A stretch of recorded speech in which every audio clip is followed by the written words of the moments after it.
بسم اللہ الرحمن الرحیم۔ السلام علیکم ناظرین اسپیشل ٹی وی کی جانب سے اسلامک اسپیشل پروگرام کے ساتھ میں آپ کی خدمت میں حاضر ہوں، حافظ اشتیاق احمد۔ تو ناظرین، ہم اپنی اس پروگرام میں اسلام سے ریلیٹڈ موضوعات کو ڈسکس کرتے ہیں۔ تو آج جو ہے اسلام اور سیکولرزم کا موازنہ، اس ٹاپک پر ہم بات کریں گے۔ تو ہمارے ساتھ بات کرنے کے لیے موجود ہیں ڈاکٹر شاہد فریاد صاحب، ان کو ہم نے دعوت دی ہے۔ گورنمنٹ کے محکمہ ہائر ایجوکیشن سے آپ جو ہے وہ وابستہ ہیں، تو بہت شکریہ سر۔ میرا آپ سے جو پہلا سوال ہے وہ یہ ہے کہ اسلام اور سیکولرزم میں بنیادی فرق کیا ہے؟ بسم اللہ الرحمن الرحیم۔ ربی اشرح لی صدری ویسر لی امری واحلل عقدۃ من لسانی یفقہوا قولی۔ یہ آج کے دور کا ایک اہم ٹاپک ہے، جی اسلام اور سیکولرزم۔ جی دنیا میں بڑے ازم آئے اور آنے والے وقت میں بھی بڑے آئیں گے، صحیح، لیکن بہت سارے ازمز ماضی میں جب پروان چڑھے تو لوگوں نے شاید یہی سمجھا کہ یہ حرف آخر ہے، صحیح، اب اس سے کے بعد شاید کسی اور ازم کی یا اور کسی نظام کی ضرورت نہیں ہے، لیکن وقت نے ثابت کیا کہ وہی ازم اور وہی نظام اور وہی نظریات قصہ پارینہ ہو گئے، ایسے ہی ہے، اور اسلام ابتدائے افرنیش سے موجود ہے اور قیامت تک موجود رہے گا۔ بالکل۔ اب موجودہ اس وقت جو دنیا میں ایک شور ہے سیکولرزم کا، جی ہمیں سب سے پہلے یہ چیز سمجھنے والی ہے کہ سیکولرزم ہے کیا اور اسلام کیا ہے۔ صحیح ہے۔ اسلام تو ایک طے شدہ بات ہے کہ وہ کسی انسان کا، کسی فرد کا یا کسی گروہ کا بنایا ہوا نظریہ نہیں، یہ تو رب کا نظام ہے جو اللہ تعالیٰ نے تمام انسانیت کے لیے بنایا، اور پھر اللہ تعالیٰ نے انسانوں ہی میں سے اس کی تبلیغ اور اس کی اشاعت کے لیے کچھ لوگوں کا، کچھ برگزیدہ لوگوں کا انتخاب کیا جنہوں نے دین اسلام کی تبلیغ کو لوگوں تک بطریق احسن پہنچایا۔ اور پہلا جو مسلمان ہے وہ حضرت آدم علیہ السلام، جو پہلے پیغمبر بھی ہیں، پہلے نبی بھی ہیں۔ اب آج اگر ہم اس کو سیکولرزم کے ساتھ موازنہ کریں تو سیکولرزم ایک ایسا نظام حیات ہے جو ایک ایسی سوسائٹی میں پروان چڑھا جو وقت گزرنے کے ساتھ ساتھ مذہب بیزار ہو چکی تھی، اپنی اخلاقی اقدار اور اخلاقیات کھو چکی تھی۔ اس معاشرے میں جب سیکولرزم پروان چڑھا اور اس کے بعد دنیا کے اندر جب اس کو پھیلایا گیا تو اس کے اثرات وہی ہونے تھے جو اس معاشرے میں، اس ویسٹ اور یورپ کے کلچر میں ہوئے، وہی اثرات بعد میں دنیا میں دیگر جگہوں پہ جب یہ نظریہ پھیلا اس کے اثرات ہوئے۔ جیسے ہم دیکھتے ہیں کہ لامحالہ اس کی ابتدا اور اس کی بنیادوں ہی میں لادینیت اور غیر مذہبی رجحانات غالب تھے، اور جیسے جیسے یہ نظریہ دنیا میں پھیلتا گیا یہ رجحانات اپنے ساتھ لے کے آیا، اور وہاں پر چاہے وہ کوئی بھی مذہبی سوسائٹی ہے، چاہے وہ انڈیا کی مذہبی سوسائٹی ہے، مسلمانوں کی مذہبی سوسائٹی ہے، یا وہ کوئی کرسچنز کی سوسائٹی ہے، یا بدھ مت کی، یا جین مت، تاؤ مت، جو بھی آپ کہہ لیں، اس نے ہر مذہب کی بنیادوں کو ہلایا۔ صحیح ہے۔ اب دیگر جو مذاہب ہیں ان کا اس کے ساتھ کیا موازنہ، مقارنہ اور مقابلہ رہا، اور اسلام کا کیا ہے؟ تو ہم یہ کہہ سکتے ہیں کہ اسلام چونکہ کوئی جامد مذہب نہیں ہے، یا کوئی انفرادی یا کوئی محض کوئی چند مذہبی رسومات کا نام نہیں ہے، اسلام نہیں ہے، اسلام ایک نظام حیات ہے۔ ایسے ہی ہے۔ اسلام نے ہر ازم کا اور ہر گمراہی کا ماضی میں بھی مقابلہ کیا، اور آج اسلام اس سیکولرزم، ایک سیکولر نظام کا بھی اگر کوئی دنیا میں کوئی نظریہ، کوئی سوچ اور کوئی مذہب اور دین مقابلہ کر سکتا ہے تو وہ اسلام ہے۔ یوں ہم بنیادی طور پہ یہ سمجھ سکتے ہیں کہ سیکولر نظام میں مذہب کی ایک بنیادی ذیلی اور سطحی حیثیت ہے، اور اسلام اپنے ماننے والوں کو اپنی کامل اطاعت کی بندگی کا حکم دیتا ہے۔ صحیح ہے، صحیح۔ اچھا سر، ڈاکٹر صاحب، میرا جو آپ سے اگلا سوال ہے وہ یہ ہے کہ سیکولر قوانین، اقدار، نظریات اور اسلامی شریعت کا آپس میں جو ہے موازنہ وہ کیسے کیا جا سکتا ہے؟ اچھا، سب سے پہلے تو اگر ہم اسلامی شریعت کی کچھ نمایاں جی خصوصیات اور خصائص دیکھیں جی جی تو اسی سے ہمیں یہ سوال واضح ہو جائے گا۔ جی جی اسلام جو ہے وہ اگر اس کو ایک شریعت اور ایک نظام حیات کے طور پہ لیں تو اس کی جو پہلی خوبی ہے جی جی وہ ہے یہ ایک غیر متبدل شریعت ہے۔ صحیح ہے، اس میں تبدیلی ممکن نہیں ہے، اور اس کی بنیاد قرآن مجید ہے۔ جی جی اور پھر اس کے بعد اس کا جو دوسرا بڑا اور بنیادی ماخذ ہے وہ حدیث ہے۔ ایسے ہی ہے، جو پیرامیٹرز اور جو نارمز انسانیت کے لیے سیٹ کر دیے گئے ہیں اسلامی شریعت میں، جی جی وہ ماضی میں بھی وہی تھے اور آج بھی وہی ہیں اور آنے والے زمانے میں بھی وہی رہیں گے۔ ہاں، ایک چیز ہے وہ ہم بعد میں بھی اس کا ذکر کریں گے کہ اجتہاد کا دروازہ قیامت تک کے لیے کھلا ہوا ہے۔ ایسے ہی ہے، حالات کے مطابق آپ اپنے آپ کو ڈال سکتے ہیں، لیکن وہ ایک خاص شرائط کے ساتھ کہ اجتہاد کون کرے گا۔ ہر کوئی ایرا گہرا نتھو خیرا اگر وہ اٹھ کر اسلام کے بارے میں کہنا شروع کر دے گا کہ ایسے کر لو ویسے کر لو تو وہ ظاہری بات ہے ممکن نہیں ہے۔ وہ ہر کسی کی اپنی اہلیت ہوگی، وہ اہلیت کے مطابق وہ اس میں ہم نے یہ ضرور کہتے ہیں کہ اسلامی علوم پر بھی درک ہو اور جدید نظریات اور نظام ہائے زندگی پر بھی پورا ادراک ہو تو وہ اجتہاد پہ بات کر سکتا ہے۔ غیر متبدل سے مراد یہ نہیں ہے کہ جو آج سے 1400 سال پہلے چیزیں بتا دی گئیں منو ان ہم نے اسی پہ عمل کرنا ہے، وہ چاہے جو ہے وہ کوئی اس دور کا کوئی لباس ہو یا اس دور کا کوئی خاص رہن سہن ہو۔ تو اسلام اپنے ماننے والوں کو یہ بتاتا ہے کہ کچھ اصول و ضوابط اور ایسے ہیں جو جس پہ عمل پیرا ہونا، مطلب آپ ایک چھوٹی سی آپ مثال دیکھ لیں، لباس ہی ہے۔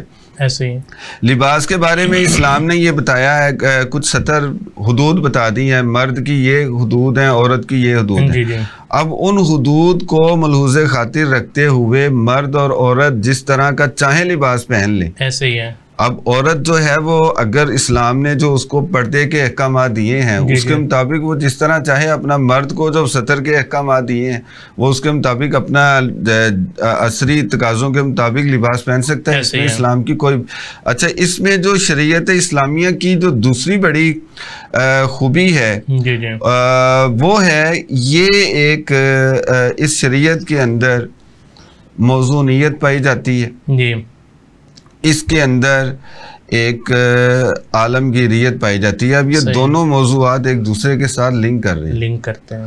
موضوعیت سے مراد یہ ہے کہ اسلام ہر دور کے لیے، ہر قوم کے لیے، ہر جگہ کے لیے اور ہر آپ کہہ لیں کہ جغرافیائی حدود سے بالا تر ایک موضوع شریعت ہے۔ صحیح ہے، بالکل۔ اچھا، اس کی عالمگیریت سے مراد یہ ہے جب یہ موضوع شریعت ہے تو اب اسلام جو ہے وہ ماضی ہو، حال ہو یا مستقبل ہو، اس کا تعلق کسی خاص قوم کے ساتھ نہیں ہے، اس کا تعلق کسی خاص زبان بولنے والوں کے ساتھ نہیں ہے، یہ ہر کسی کے لیے ہے اور سب جو ہیں وہ اس پہ عمل پیرا ہو سکتے ہیں۔ یہ ہے موضوعیت اور عالمگیریت۔ اچھا، اس کے بعد اسلامی شریعت کی جو دوسری بڑی خوبی ہے وہ اگر ہم سمجھ لیں تو میرا خیال ہے کہ جو دنیا کے اندر مختلف جو گمراہ کو نظریات ماضی میں بھی آتے رہے اور آنے والے وقت میں بھی آتے رہیں گے، ہم ان کا بآسانی مقابلہ کر سکتے ہیں۔ وہ ہے شریعت کی جامعیت، ہماگیریت اور کاملیت۔ صحیح ہے، اسلام ایک مکمل ضابطہ حیات ہے جو انفرادیت اور اجتماعیت تمام پہلوؤں کا احاطہ کرتا ہے، اور کاملیت سے مراد بھی تقریباً یہی ہے کہ جو اپنے ماننے والوں کو ایک مکمل نظام حیات دیتا ہے. اسی لیے اللہ نے فرمایا یا ایھا الذین آمنوا ادخلوا فی السلم کافہ، کہ ایک کامل نظریہ ہے تو اس پہ پورے کے پورے داخل ہو جاؤ. ایسے ہی بالکل. اچھا، پھر اس کے بعد ایک جو اہم اسلامی شریعت کی خوبی آتی ہے وہ ہمہ گیریت ہے. صحیح ہے. ہمہ گیریت بھی جامعیت کاملیت کے ساتھ لنک کر رہی ہے. صحیح ہے. کہ زندگی کا کوئی گوشہ اور کوئی شعبہ ایسا چھوڑا ہی نہیں اسلام نے جی جی جس کے بارے میں اصولی ہدایات اور رہنمائی اپنے ماننے والوں کو فراہم نہ کی ہو. صحیح ہے. دیکھیے جو جہاں تک بات تفاصیل کی ہے تو اس کا جیسے ہم نے اجتہاد کا ذکر کیا اس کا وہ دروازہ کھلا ہوا ہے. تفاصیل کا ذکر تو چلتا رہے لیکن بنیادیں جو اسلام نے فراہم کر دی ہیں وہ ہر شعبے کے بارے میں ہر نظام حیات کے بارے میں اسلام نے فراہم کر دی. اچھا، اس کے بعد جو اسلامی شریعت کی ایک بڑی خوبی ہے وہ ہے یہ ایایک عملی اور انقلابی شریعت ہے.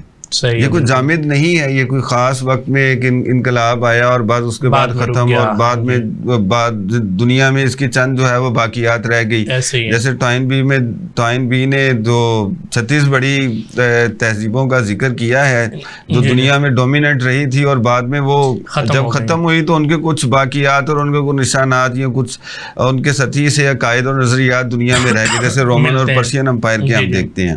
اسلام وہ ویسی اسلام کو ان تہذیبوں کے ساتھ موازنہ کرنا یہ غلط. یہ انقلابی اور عملی ان معنوں میں ہے کہ وہ اللہ تعالیٰ نے قرآن مجید میں فرما دیا وَالَّذِي أَرْسَلَ رَسُولَهُ بِالْهُدَىٰ وَدِينِ الْحَقِّ لِيُظْهِرَهُ عَلَى الدِّينِ كُلِّهِ.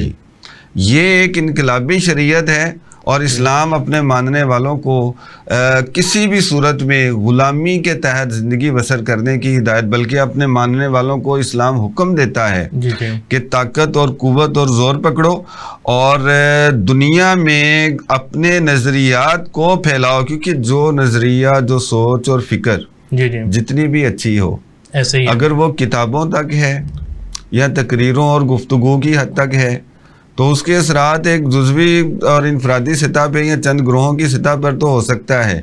دنیا میں وہ ایک نظام کے طور پہ اپنے آپ کو منوا نہیں سکتا.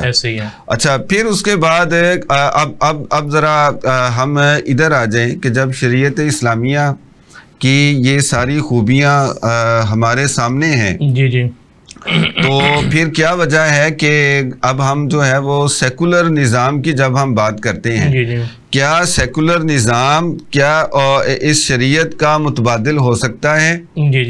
کیا وہ شریعت جو ابدی ہے ایسے ہی ہے دائمی ہے ہمیشہ کے لیے ہے کوئی وقتی طور پہ نہیں ہے ایسے ہی ہے جو غیر متبدل ہے ایسے ہی ہے جس میں جامعیت کی صفت پائی جاتی ہے کاملیت کی صفت پائی جاتی ہے ہمہ گیریت پائی جاتی ہے ایسے ہی ہے. اچھا، پھر آپ ذرا اس سے اوپر چلے جائیں عالم گیریت پائی جاتی ہے موضوعیت پائی ہر دور کے لیے موضوع جس میں ہم نے پہلے بات کر لی ہے. ایسے ہی ہے. کیا وہ ایک ایسا نظام جو چند گروہوں نے یا چند لوگوں نے مل کر بنایا ایسے ہی ہے اور اس کو اپنی قوموں پر بھی انہوں نے جب امپلیمنٹ کیا تو اس کے نتائج کیا نکلے اس پہ ہم بعد میں بات کریں گے. تو اسلام اور اسلامی شریعت اس کا میں سمجھتا ہوں کہ سیکولر نظام کے ساتھ کوئی موازنہ ہے ہی نہیں. بالکل. یہ تو یوں آپ سمجھ لیں کہ ایک اونٹ اور بھیڑ کی لڑائی ہے. وہ الگ بات ہے کہ بھیڑ کو کوئی شے دے کے اونٹ سے طاقتور کرنے کی کوشش کرے ورنہ اس نظام کی اسلام کے اندر کوئی میں سمجھتا ہوں وقت اور حیثیت نہیں ہے. صحیح. اچھا ڈاکٹر صاحب، جیسے آپ نے بڑا تسلی بخش جواب دیا تو میرا اگلا آپ سے جو سوال ہے وہ یہ ہے کہ کیا سیکولرزم اور اسلام میں کوئی ہم آہنگی ممکن ہے؟ دیکھیے ہم جو ہیں وہ جب یہ بات کرتے ہیں نا کہ بطور مسلمان اور اسلام ایک پہلی بات یہ ہے کہ اسلام ایک مذہب نہیں ایک دین ہے. ایسے ہی بالکل. سیکولرزم کو دین نہیں چاہیے، اس کو ایک مذہب چاہیے. صحیح ہے. صحیح ہے. وہ چاہے ہندو مت ہے، وہ مذہب تو یہ ہوتا ہے نا چند عبادات اور رسومات کا مجموعہ. ایسے ہی ہے. تھوڑا سا اور آپ آگے چلے جائیں تو کوئی اگر اس مذہب کی کوئی مطلب ایسی چیزیں ہیں کوئی نکاح و طلاق کے واقعات کوئی اس طرح کی چیزیں ہیں کوئی تو شادی بیاہ کی اس مذہب کی رسومات ہیں یا ان کا کوئی ہیریٹیج کا معاملہ ہے کہ جی یہ جائیداد کس کو دینی ہے کس کو نہیں، اس طرح کی چیزوں پر بھی سیکولر بحث نہیں کرتا. ٹھیک ہے آپ امپلیمنٹ کریں اپنے مذہب کے مطابق، صحیح ہے صحیح. لیکن جہاں مذہب سے آگے معاملہ دین پہ جاتا ہے، دین عبادات کا نام نہیں ہے. صحیح ہے بالکل. دین چند عقائد کا نام نہیں ہے بلکہ دین ایک نظام کا نام ہے، مکمل ضابطۂ حیات کا نام، مکمل ضابطۂ حیات ہے. اور اپنے ماننے والوں کو وہ اس بات پہ تو کافی اپنے آپ کو رضامند نہیں کرتا کہ ٹھیک ہے آپ چند ذیلی اور سطحی رسومات کو لے کے چلتے رہیں اور بس باقی جو نظام ہے وہ دوسروں کے زمام. جیسے کرسچینٹی میں کچھ حصہ کیسر کو دے دو کچھ کلیسا کو دے دو. صحیح ہے. تو جب سیکولر نظام کے اندر لڑائی ہوئی، اب سوال یہ پیدا ہوتا ہے کہ جب اسلام ایک مذہب ہے ہی نہیں، اسلام ہے ہی ایک نظام، ایک دین ہے. ایسے ہی ہے بالکل. تو اس کے اندر ایک ایسی سوچ اور ایسی فکر کی گنجائش کیسے نکل سکتی ہے جس کی بنیاد یہ ہے کہ مذہب انسان کا پرسنل میٹر ہے.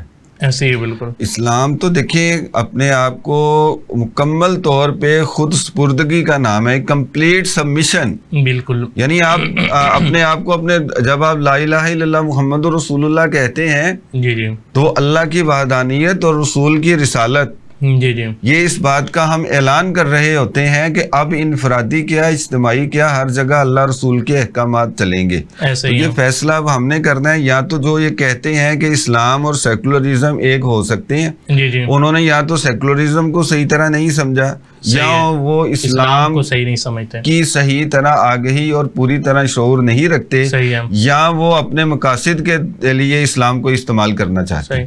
اچھا ڈاکٹر صاحب، میرا جو آپ سے اگلا سوال ہے کہ ایک اسلامی معاشرے میں سیکولرزم کی کیا حیثیت اور نوعیت ہے یا ہونی چاہیے؟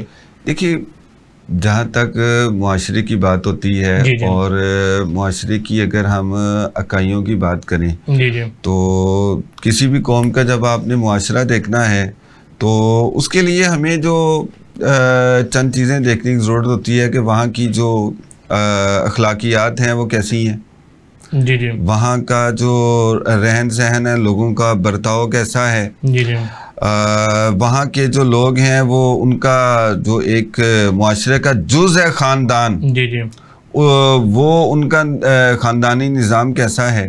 اگر ہم معاشرے اور اخلاقیات کو آپس میں لازم و ملزوم سمجھیں تو ہم یہ دیکھتے ہیں کہ اسلام نے کچھ اخلاقی قدریں بتائی ہیں اور وہ مستقل اخلاقی قدریں ہیں. صحیح ہے. اب میں اس پہ آپ کو کچھ اس حوالے سے یہ بتانا چاہتا ہوں کہ جب وہاں پر یورپ اور ویسٹ کے اندر ایک مادیت کا سیلاب آیا، اس کے بعد جو ان کی اخلاقی اقدار تھی جو صحیح ہے وہ اس پر انہوں نے اپنی اخلاقی قدروں پر بھی حملہ کیا اور یہ بات کہی کہ کوئی بھی قدر جو ہے وہ مستقل نہیں ہوتی.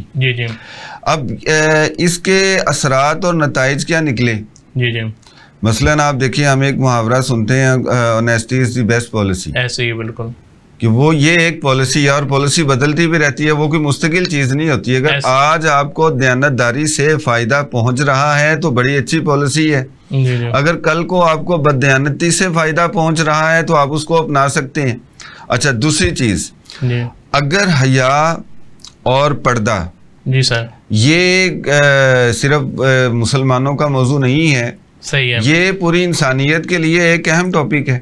ایسے ہی بالکل ساری انسانیت، ہمارے جو ماں باپ تھے حضرت آدم حضرت حوا، وہاں سے پردے کا کنسیپٹ تو وہاں سے آیا، جنت میں وہ پھل کھایا اور اس کے بعد جو وہ سارا واقعہ.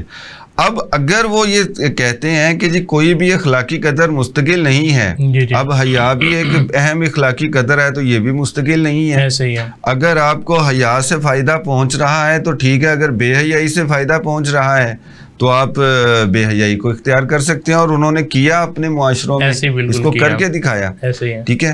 اب جب یہاں پر آپ دیکھیں کہ ان کا جو معاشرہ ہے، اس معاشرے میں جب ان کی اخلاقی قدریں یہ ہیں اور پھر ان کا جو اس وقت خاندانی نظام اس قدر انتشار کا اور ٹوٹ پھوٹ کا شکار ہیں کہ ہم جیسے ان کی مادی ترقی سے جی جی آج متاثر ہیں، اور اس میں کوئی شک نہیں، یہ آج جو ہمارے ارد گرد اس وقت ہم جہاں بیٹھے ہوئے ہیں یہ انہی کی ایجادات ہیں۔ جی جی تو وہ ہمارے جس نظام سے اس وقت جی جی مغرب کا معاشرہ سب سے زیادہ جو اس کو امپریس کرنے والی چیز آج بھی ہے وہ مسلمانوں کا خاندانی نظام۔ بالکل بالکل، مسلمان وہاں پر اقلیتوں میں بھی رہتے ہیں، ایسے ہی ہیں، اور وہ بھی انہوں نے اسلام کی تعلیمات کے مطابق کچھ نہ کچھ تو عمل کرتے ہی ہیں نا، جس کی وجہ سے ان کا خاندان بچا ہوا ہے اور وہ دنیا کے لیے ایک رول ماڈل ہے۔ جی جی تو جی ناظرین، جیسے کہ ہم بات کر رہے تھے اسلام اور سیکولرزم میں پہ، تو ابھی ایک بریک کا وقت ہوا ہے، انشاءاللہ بریک کے بعد واپس آتے ہیں۔ تو جی ناظرین، بریک کے بعد ہم اپنے پروگرام کا سلسلہ دوبارہ سے شروع کرتے ہیں۔ تو ڈاکٹر صاحب، جیسے ہم بات کر رہے تھے اسلام اور سیکولرزم پہ، تو یہ بتائیں کہ اسلامی ممالک میں سیکولرزم کے جو تجربات کیے گئے، ان کے نتائج جو ہیں وہ کیا رہے اور کیا نتائج حاصل ہوئے؟ اچھا، اس پہ نا میں ذرا آپ کو ایک کتاب کا حوالہ دینا چاہتا ہوں۔ میرے خیال علوم اسلامیہ کے جو طلباء ہیں وہ اس کتاب سے بخوبی آگاہ ہیں۔ جی جی سید ابو الحسن علی ندوی صاحب کی کتاب ہے مسلم ممالک میں اسلامیت اور مغربیت کی کشمکش۔ جی جی بالکل۔ اچھا، وہ چونکہ ایک صدی پر محیط ان کا عہد ہے، جی جی، اور یہ کتاب انہوں نے 1930-32 کے قریب لکھی تھی۔ اس وقت جو ہے وہ اسلامی ممالک جو شدید ممالک تو نہیں کہہ سکتے بلکہ مسلمانوں کے جو علاقے تھے وہ شدید جو ہے وہ اضطراب کا شکار تھے اور استعماریت اور کلونیلزم کی زد میں تھے۔ صحیح ہے۔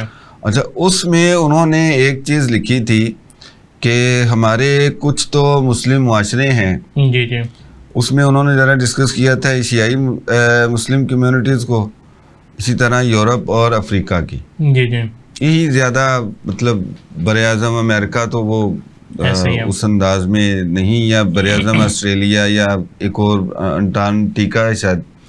تو یہ 3 براعظموں کے حوالے سے بالخصوص بات کی جاتی ہے، صحیح ہے، افریقہ، ایشیا اور یورپ۔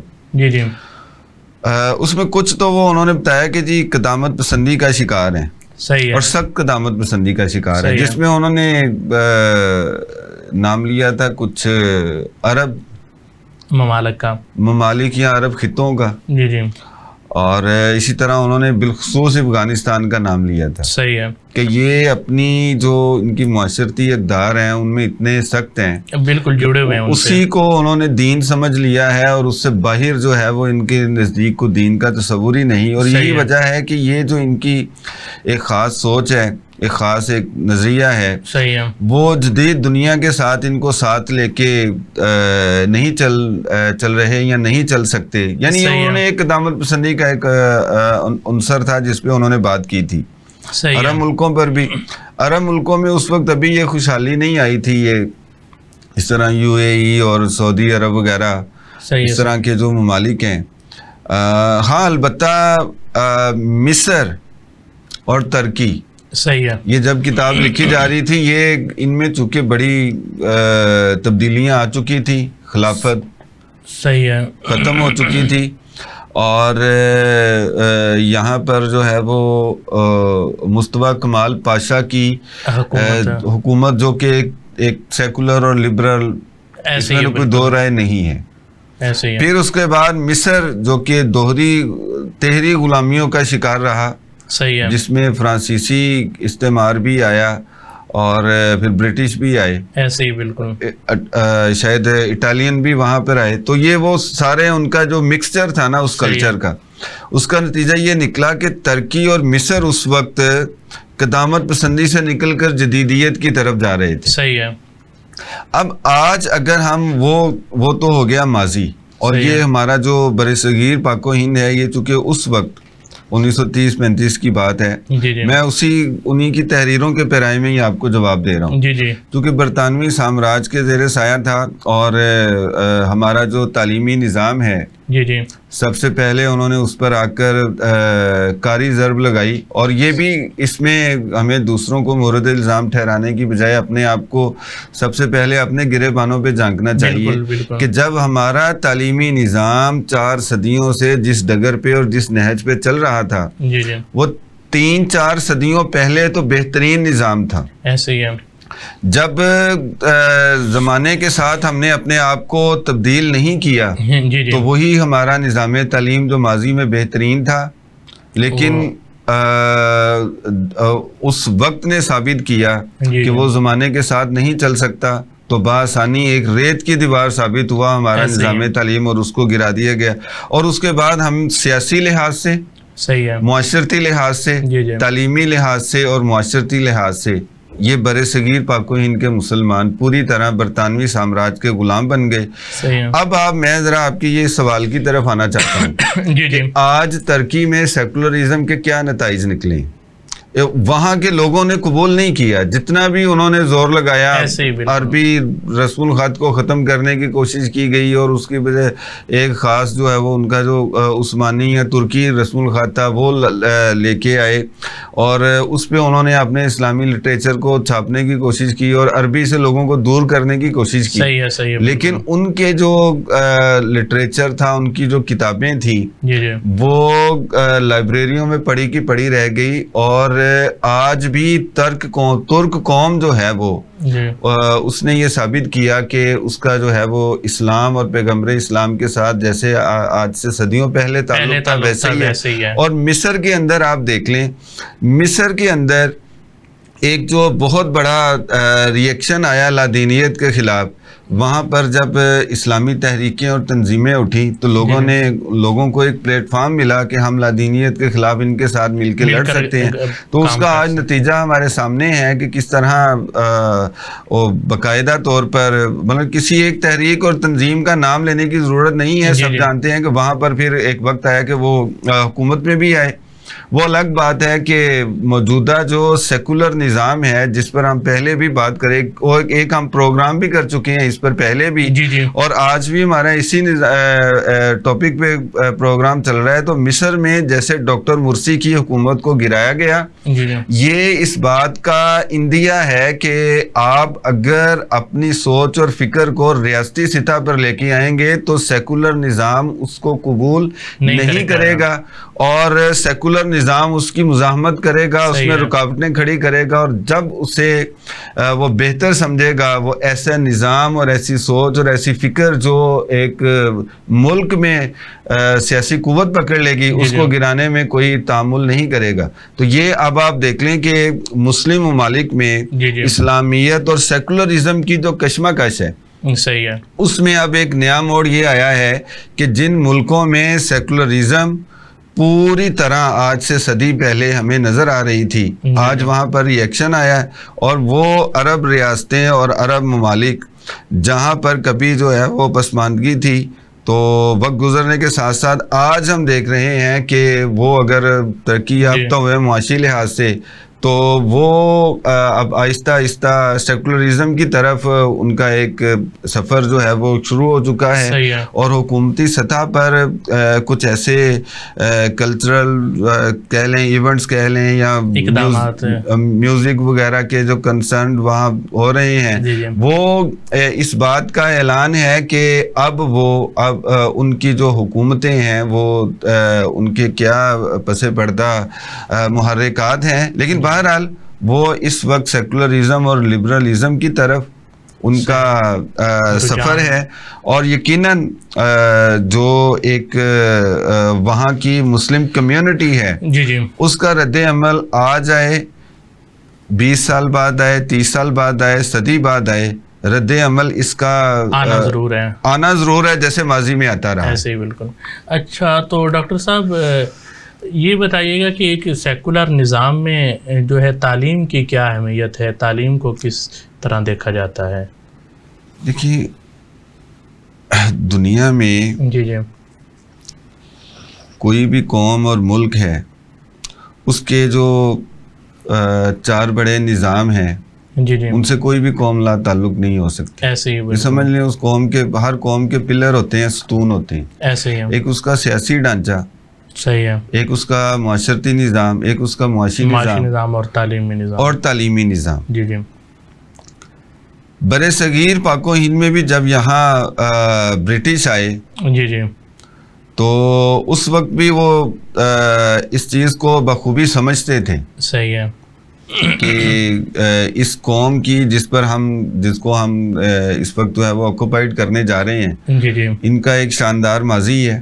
صحیح ہے. اور ان کی کچھ اقدار ہیں, ان کی تاریخ ہے, اور بالخصوص یہاں کا تعلیمی نظام.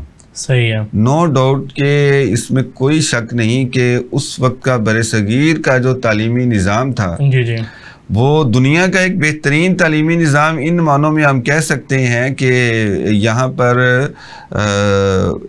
گلی محلوں کے اندر چھوٹے چھوٹے ادارے اور پھر کچھ ایسی شخصیات موجود تھی جو تعلیم و تعلم سے جن کا تعلق تھا. صحیح ہے. لیکن جو ہم پر حکومت کرنے آ رہے تھے, صحیح ہے, وہ یہ بات جانتے تھے کہ اگر آپ نے کسی قوم کو مغلوب کرنا ہے, اس پہ فتح حاصل کرنی ہے, تو اس کے تعلیمی نظام کو تباہ کریں یا تعلیمی نظام کو ختم کر کے اپنا نظام تعلیم دیں انہیں. ایسے ہی بالکل. اور وہی ہوا جب یہاں پر برٹش آئے.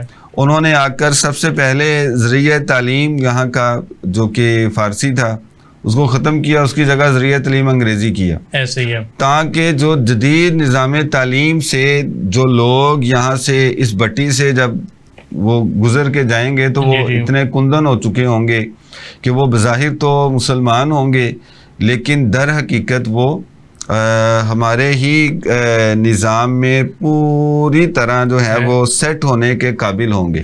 تو انہوں نے یہ بات تو تعلیم کی ایک آپ نے اوورآل بات کی تھی, لیکن میں نے خاص اپنے خطے کے حوالے سے آپ کو اس کا جواب دیا کہ کس طرح ہمیں جب اپنی تعلیم سے بیگانہ کیا گیا. صحیح ہے. تو اس کا نتیجہ کیا نکلا؟ میرا خیال ہے اگر اس چیز کو ہم سمجھ لیں تو اس سوال کا جواب آسانی ہمیں مل سکتا ہے. صحیح. اچھا سر, یہ بتائیے گا کہ مختلف اسلامی مسالک جو ہیں ان کے نزدیک اور مختلف جو دینی شخصیات ہیں ان کا جو ہے سیکولرزم کے متعلق کیا نقطہ نظر ہے؟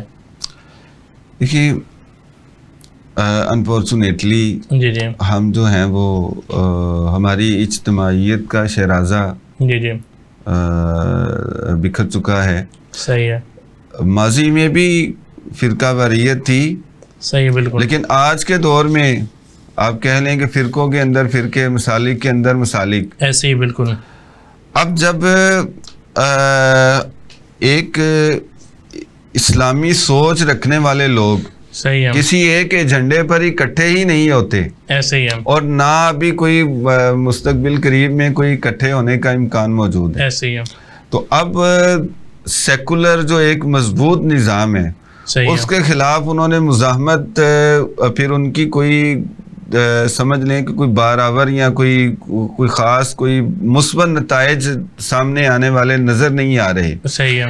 جہاں تک مسالک کا ذکر ہے, جی جی, تو یقیناً جو دینی مسالک ہیں ہمارے مختلف, اس وقت جو 4 بڑے ہیں مسالک, ان کا یقیناً جو ہے وہ سیکولرزم سے متعلق ایک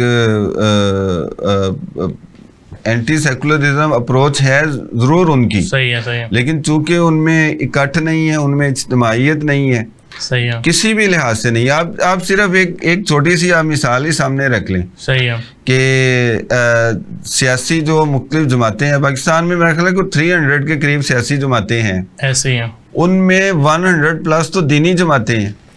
اب وہ ساری دینی جماعتیں اگر ایک پلیٹ فارم پہ اکٹھی ہو جائیں, صحیح ہے, تو آپ خود اندازہ لگائیں کہ کیا وہ اس سیکولر نظام کے خلاف ایک مزاحمتی قوت کے طور پہ سامنے نہیں آئیں گے؟ یقیناً آئیں گے. ان کا جو ووٹ ہے وہ بکھرا ہوا ہے. ایسے ہی ہے. ان کی نمائندگی جو ہے وہ برائے نام ہے. ایسے ہی ہے. تو جب سیاسی قوت نہیں ہے تو پھر معاشرے میں ان کا کیا مقام؟ کسی بھی معاشرے میں آپ نے اگر اپنا مقام حاصل کرنا ہے تو سب سے پہلے آپ کو ثابت کرنا ہوگا ریاستی اور سیاسی اور حکومتی سطح پر. ایسے ہی ہے, کیونکہ میں نے وہی بات چیز آپ کو پہلے بھی بتائی کہ جو سوچ اور جو فکر صرف کتابوں میں یا گفتگو میں یا ممبر و محراب تک محدود ہے, وہ لوگوں کو اتنا متاثر نہیں کرتی, بجائے اس کے کہ آپ جو ہیں وہ اگر ایک انتخابی نظام ہے اس کے ذریعے آپ اوپر آئیں اور آپ لوگوں کی کچھ کر کے دکھائیں تو پھر لوگ آپ سے زیادہ متاثر ہوں گے. جہاں تک مسالک اور شخصیات کی بات رہی, ہمارے ماضی میں بھی کچھ ایسی شخصیات اٹھیں جنہوں نے ہمیشہ جو ہے وہ گمراہیوں کے سامنے بند باندھا, رکاوٹیں کھڑی کی, چاہے وہ حضرت مجدد علی ثانی, وہ بھی اس دور کا جو لبرل اور سیکولر نظام تھا اس کے خلاف اٹھنے والی ایک مضبوط اور توانا آواز تھی. اور پھر وقت گزرنے کے ساتھ ساتھ جب مسلمانوں میں فکری اور عملی گمراہیوں نے سر اٹھایا تو اللہ تعالیٰ نے یہاں پر حضرت شاہ ولی اللہ کی صورت میں ایک شخصیت کو کھڑا کیا جو کہ بعد میں ان کے جو اثرات اور نتائج ہیں وہ ہم آج تک دیکھ رہے ہیں. تو اسی طرح مختلف جو ہیں وہ مسالک اٹھے, جیسے امام محمد بن عبد الوہاب اٹھے جنہوں نے عرب کے اندر کچھ جو خرافات تھی ان کا مقابلہ کیا. بر صغیر میں دیوبند کے نام سے ایک مدرسہ قائم ہوا, محدود وسائل اور وقت نے بتایا کہ کس طرح وہ ایک تحریک اور تنظیم کے طور پر اس خطے سمیت پوری دنیا میں پھیل گیا. اسی طرح ہم امام احمد رضا اعلیٰ حضرت, ان کا جو کردار ہے وہ مسلکی اختلافات اپنی جگہ پر, لیکن انہوں نے بھی جو عشق رسول کی شمع روشن کی وہ بھی ہمارے سامنے ہے.